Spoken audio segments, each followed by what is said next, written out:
Jadi rumah yang satu ini konon dihuni oleh sekelompok keluarga yang dimana keluarga ini memiliki kekayaan yang bisa dibilang tidak wajar. Karena kekayaan mereka ini bisa dibilang itu masih di luar nalar, saking kayanya mereka. Namun sayangnya nih, kekayaan mereka ini bukan hasil dari jeripayah mereka, melainkan hasil dari pesugihan. Yang dimana pesugihan ini setiap beberapa waktu sekali akan meminta tumbal manusia. Yang dimana keluarga ini ternyata itu kayak nggak cocok dengan metode dan proses penumbalan tersebut. Yang dimana akhirnya keluarga ini pun meninggalkan pesugihan tersebut. Mereka ini pun lari ke suatu tempat. Yang dimana ketika proses mereka ini berpindah tempat ini, terjadi hal yang tak terduga. Yaitu satu keluarga ini tewas dengan cara yang misterius. Kemudian arwah mereka terperangkap di rumahnya itu. Penasaran kan dengan hantu yang satu ini? Jadi ayo kita bahas fakta rumah hantu Darmo bersama saya Rafli. Selamat datang di Ngasih Horor.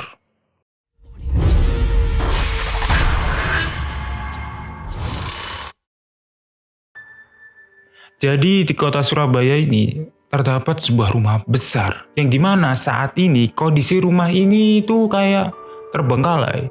Mulai dari atapnya yang sudah hilang dan menyisakan hanya bagian tembok serta beberapa anak tangga.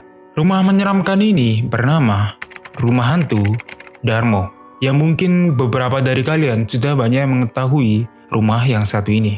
Dari sekian banyak cerita mengenai asal-usul serta fakta-fakta dari rumah ini, ada nih salah satu kisah yang dimana ini cukup menarik dan cukup make sense bila kita telah lebih lanjut. Jadi konon itu ada suatu keluarga yang dimana ini konon nih keluarganya ini dulu itu kayak masih kekurangan ekonomi dan masih kekurangan segala macam lah. Dia itu masih kekurangan segala macam. Namun suatu ketika tiba-tiba keluarga ini menjadi kaya raya secara instan. Mereka pun akhirnya pindah ke suatu rumah yang dimana rumah ini kelak akan bernama Rumah Hantu Darmo. Mereka itu awalnya itu happy-happy aja karena mendapatkan kekayaan. Tapi kekayaan mereka ini bukan hasil dari jeripayah mereka yang mereka usahakan dari tahun sebelumnya. Melainkan dari hasil pesugihan. Yang dimana pesugihan ini harus memberikan tumbal setiap malam Jumat. Tumbalnya sendiri ini harus nyawa manusia, nggak boleh diganti oleh hewan lain.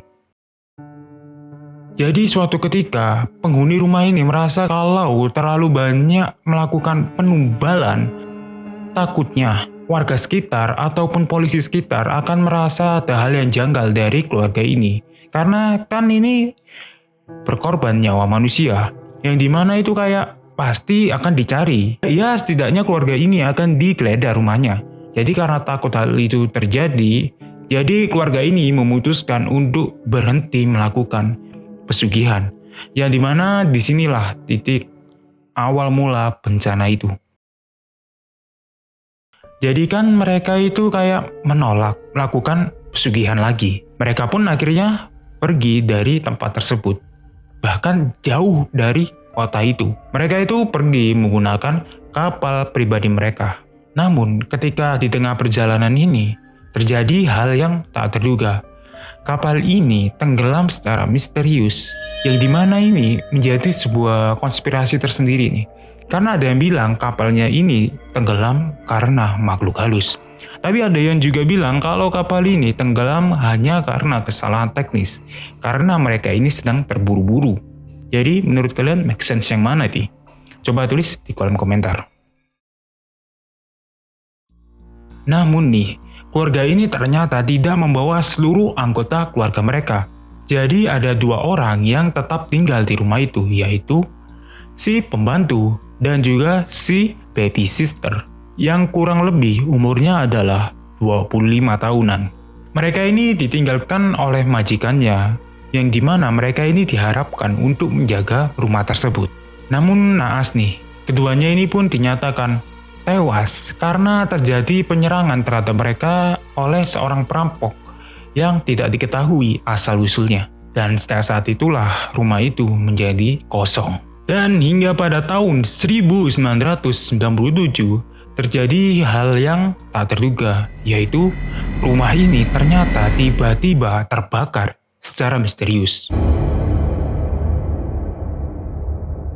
Setelah kejadian tersebut, mulai banyak tuh cerita-cerita dari masyarakat sekitar yang bersaksi pernah melihat penghuni dari rumah ini bergentayangan. Salah satunya nih pernah diceritakan oleh salah seorang pemuda yang berusia ya masih anak SMP lah. Jadi saat anak SMP ini sedang bekerja yaitu sebagai tukang lempar koran di perumahan elit. Jadi anak ini sedang menjajakan korannya. Ketika menjajakan korannya ini, anak ini melewati persimpangan jalan dekat rumah Darmo. Anak ini ketika melewati daerah tersebut melihat sesosok cewek cantik, tapi arah pandangannya itu selalu menunduk dan memakai pakaian serba putih. Biasanya hantu kayak gini nih selalu berjalan-jalan di gang tersebut. Selain penampakan itu, ternyata juga ada suara-suara misterius tuh di malam hari. Seperti suara tangisan, suara ketawa, pokoknya suara teriakan, itu juga ada. Yang dimana suara ini sering banget tuh mengganggu warga sekitar rumah Darmo. Karena hal inilah banyak tuh para komunitas ekspedisi horor melakukan uji nyali di tempat ini. Mereka ini sering melakukan uji nyali yang dimana akhirnya selalu sama, yaitu salah satu anggota pasti kesurupan. Atau enggak salah satu dari mereka pasti lari terbirit-birit, mungkin karena mendengar sesuatu yang mengerikan. Ataupun ya melihat penampakan dari salah satu penghuni rumah Darmo. So, menurut kalian gimana nih tentang rumah Darmo ini? Apakah rumah Darmo ini termasuk rumah angker yang paling mengerikan yang ada di Surabaya? Atau cuma ya kayak karangan cerita masyarakat yang dibuat-buat untuk menakut-nakuti agar rumah tersebut tidak dibeli? Karena konon nih rumah ini masih dimiliki oleh ahli waris dari keluarga ini. Tapi itu masih menjadi spekulasi warga sekitar. Tapi kalau menurut kalian gimana nih? Apakah ini sungguhan nyata atau hanya spekulasi masyarakat biasa? Coba tulis pendapat kalian di kolom komentar. Klik tombol like kalau kalian merasa video kali ini bermanfaat. Klik tombol dislike kalau video ini kurang bermanfaat.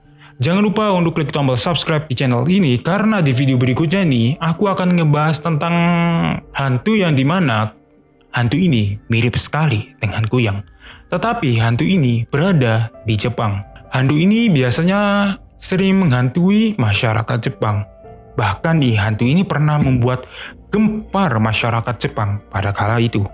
Penasaran kan dengan hantu yang satu ini? Maka dari itu nyalain loncengnya karena ketika video ini upload, kalian sudah bisa langsung menontonnya.